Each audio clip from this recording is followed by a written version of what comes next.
What's up, guys? Hey. Welcome to Kids Talk Crazy 2 podcast. This is our first episode, and I'm so nervous. Are you nervous? Yeah. I do podcasts, and I've been wanting to do podcasts with you and your sisters, and I've been trying to get like a setup, and that's not how I've been working out too good. But we here, and we are just gonna try to do our first official episode. Actually, you know what? It's not the first episode. You remember when we was trying to do podcasts at the old apartment at the table with the microphone, and we wasn't recording like the actual video. We was just doing a voice. Do y'all remember that? Yeah, your sisters remember. Oh, you didn't do it. This is your first time doing it with me. So that's so funny. Well, introduce yourself. I'm Arie, and I like to go to school now. You like to go to school? Yep. What do you like so much about school? Math. I got better at math. Yeah. They actually teach good stuff. You think so? I was like so scared to like send you to that school because it just seems like it's just always a lot of crazy stuff going on. Oh, that's only on the high school side. Is it? Make sure you like talking into the mic just in case it doesn't pick your voice up, okay? I know it's your first time. But you said it's the high school side? Yeah. That's crazy. Do you be scared? Nope. No? My friends make me laugh. I was kicking ass when I was in school. You remember you told me you got into a fight? Yeah. Did you really get into a fight? A play fight. You was lying. You was hyping it up. So you was, what? You lied? Why? I felt good. What? I felt good. You felt good because of what? Because you got into a play fight and won? Yup. Jesus Christ. Y'all, I didn't even introduce myself. So if y'all already been watching our channel, you know that I am the mom of the channel. I'm Ariel, but I go by Ariel Moore. My main channel is Late Nights with Arie podcast. I have a makeup channel, Ariel Moore's Makeup Room. And then this channel, it was Party of 7 Vlogs, but I've been wanting to change the channel name to Kids Talk Crazy 2 podcast. So we may have the channel name changed now. How do you feel about changing the channel to a podcast, like a family podcast? Like, how do you feel about that? Good. Why? So we can just talk. So we can just talk. We talk a lot. We do like a lot of family meetings. Like this is like top tier for the household because we do like a lot of family meetings. Do you like when we do our family meetings? Yeah, sometimes. Sometimes you always have this demeanor of you about yourself where you just be like, I don't want to be there. Like, do you not love us? When I'm in my room all day? You be in your room all the time. Well, nobody even talks to me. We talk to you all the time. We be trying to like interact with you and then you just be like mopey. Nobody wants a mope. Because I be tired after school for some reason. When all really do is just do tests. Taryn tried to say you haven't growing something where you sleep a lot because you're growing. I said you sleep a lot because you lazy. What? You don't think you lazy? Not really. Sometimes I am. Sometimes you are. What do you think like causes you to be lazy? Is it like depression? Do you know what depression is? Where you're like sad about life. Yeah, it's like you get into these modes where you're like really, really sad and it's hard to pull yourself out of it. Do you get like that sometimes? All the time. All the time? Really? That's why I'll be in my room all the time. Because at school, I'll be sitting down quiet all the time. My friends try to help, like talk to me. Yeah, do your friends help a lot? I act like nothing's wrong. Why you be acting like nothing's wrong? Because I don't want to talk to nobody about that. Well, when I was your age, I had depression real bad. And I don't think nobody knew that I had depression. And when I actually got pregnant with you, it got worse. Did you know that? Well, you probably didn't know that because I'm just not telling you. But I noticed that one thing to deal with depression is really not to isolate yourself. You try to isolate yourself and like not talk to nobody. You know you can talk to me about anything. Mm-hmm. You know you can though. You just choose not to. Like, what is it that you're holding back? What is it? Like, if you could tell me something right now, what would it be? Sometimes I'm uncomfortable at home. Really? Mm-hmm. Why? I don't know. Just some type of way I feel. Yeah. Well, tell me about it. I'd be scared. What? I didn't know that. Okay, tell me more. Because of what happened at Riverside. So you have trauma, anxiety from what happened to us at our old place. So do you feel like Taryn would ever do something like that to you? No. He's a good person. He's definitely a good person. We've been very blessed with him, but he may be the Oreo man, but so he's saying that he feels uncomfortable at home and he's not feeling uncomfortable. And correct me if I'm wrong, because I would never want to put words in your mouth, but sometimes like when you're recording and stuff, my job is to explain what you're saying so that stuff doesn't get twisted, okay? So he's saying he feels uncomfortable at home. And I think your feelings is valid. He's afraid because we used to live in Riverside. He said Riverside, so I'm just going to address it as Riverside. Our old apartment over in New Albany, Indiana, I was in a really abusive relationship, and he was abusive to the kids as well. So coming out of that, we do have a protection order in place. Do you feel like having a protection order in place helps? You still feel to the girls, yeah. For them? It helps them. Why do you think that helps them? They really don't understand stuff. Yeah, they don't understand stuff too much just yet, but the protection order keeps them from having to go around that person. We're not allowed to say names. We can get in trouble for that, but it keeps my two youngest from having to go around that person. I'm been very blessed because my older three, they don't have to go. So you guys kind of dodged that bullet a little bit, but I just want to say, first of all, thank you, because y'all had to do some pretty tough stuff to help that order get in place. And a lot of kids I just feel like I can depend on you guys. I feel like I can depend on y'all a lot, and I appreciate you guys. My other daughters are back here, guys, so they're not in the video, but they're here. Hi. I really appreciate you guys. But I've worked my ass off to get you guys in a different situation. I hope that's respected because it was hard work. I know it was hard for you guys to see those things happening and actually have to be a victim to those things happening. And I'm sorry that I put you through that.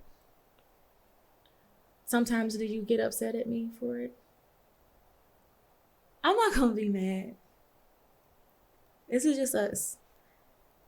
You do? Tell me how you feel. I'm listening. I don't know. Nervous to say on camera. Do you feel like I could have did better protecting you guys? You couldn't do nothing. Sometimes I feel like I could have. Like, there was a time where we had to stay in a shelter. Do you remember when we had to stay in a shelter? Where? Oh, you were so small. This was years ago, before we moved to Riverside. We was living in a shelter for like no more than a couple of months. And then I got help to like get into Riverside. You guys were small. Everybody was small. When I opened my eyes, I was around 5. At Riverside? No, I remember when I was a little kid at this one place. We stayed in a lot of places. We was homeless a lot of times. Like, I would be homeless, and then I would get a place for us to stay, and then I couldn't afford it, so we'll be out of there within like a couple of months, and then I would repeat the same cycles. And what's crazy is because when I met him, I was actually locked up. Well, I didn't meet him when I was locked up, but okay, that was weird because how would I meet him there? But he came to visit me when I was in jail, and that was the most lowest time of my life. And he came in like this superhero. Oh, I will get you stability. I'm going to pay for everything. I'm going to help you get your kids back. And one thing led to another. He turned out to be a maniac. Okay. Now I know. But what I was going to say was, like, as a mother, I replay in my head sometimes, like, times when I could have actually left. And one of the times I know for sure I was actually away from him was when I was staying in the shelter with you guys. He had beat me up in front of his mama's house really bad. My sister had to come and get me. He threw no names. He threw your sister. She was a baby. He threw her at Des. And I called the police. I got out of there. They helped me get into a shelter. And I wasn't supposed to be in contact with him. I didn't press charges. It's like I wanted to, but I didn't. I was like 1 foot in, 1 foot out. And he kept texting me that he was sorry and all this stuff. And then finally, when I got my apartment, I was so excited. That's when we moved to Riverside. And I was like, well, I was pregnant with not his last child anymore, but at the time, his last child. And we moved over to Riverside. And I remember when I was leaving the shelter, I left early, but it was okay because I had somewhere to go. I had my apartment finally. And we had these caseworkers and stuff. And she told me that when I did leave, to make sure that I kept him out of my life. But she didn't know that I was still talking to him. Because I was texting him and sneaking out to go hang out with him and everything. Like, he just willed me back in. But sometimes I wish that was the last straw for me, is when I went to the shelter. I just wish I would have moved into my apartment and just focused on you guys, because everything was worse at that point, right? What is the worst memory that you have from from Riverside? Front Gate was good memories. I never told you, but I ran away once. What?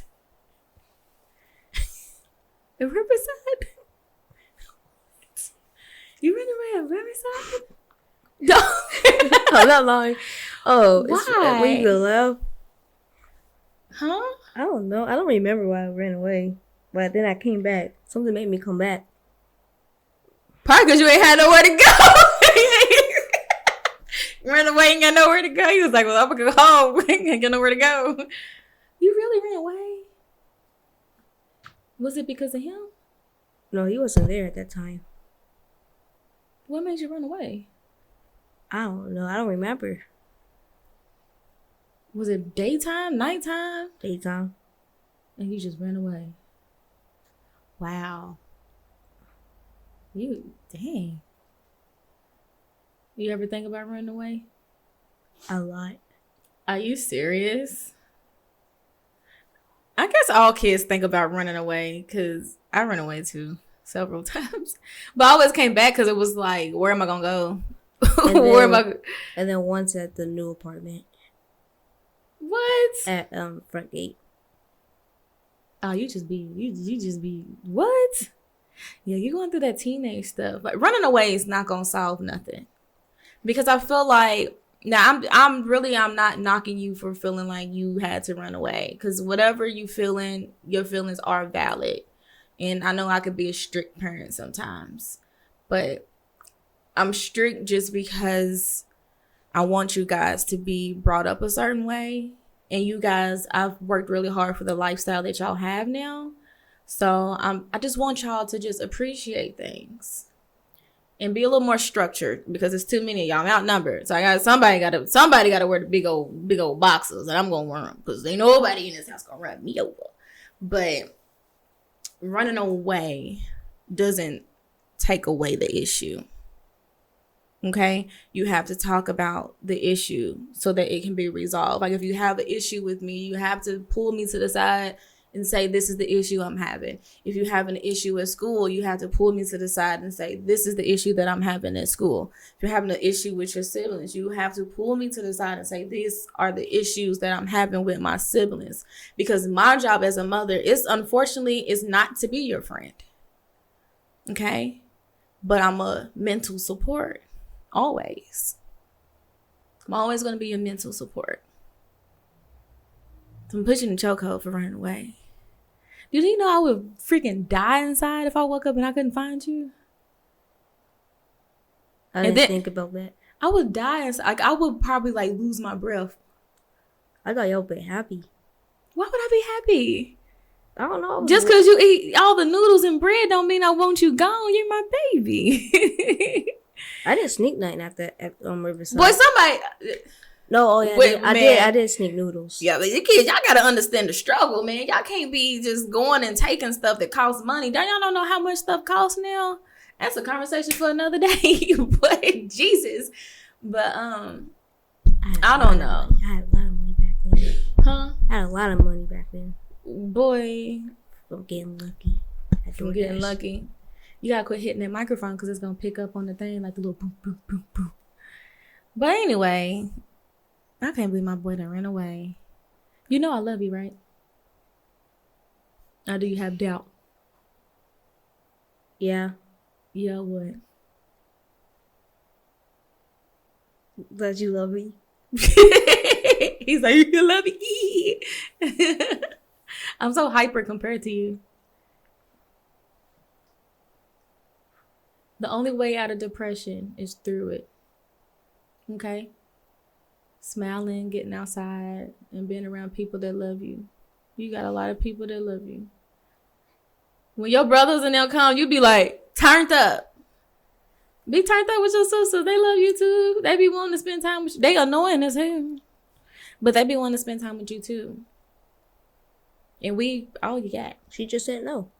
Who said no? The mean one, Allura. Allura? I thought she said Queen. I read her mouth. Well, all right. Well, I guess that's gonna be it for this podcast.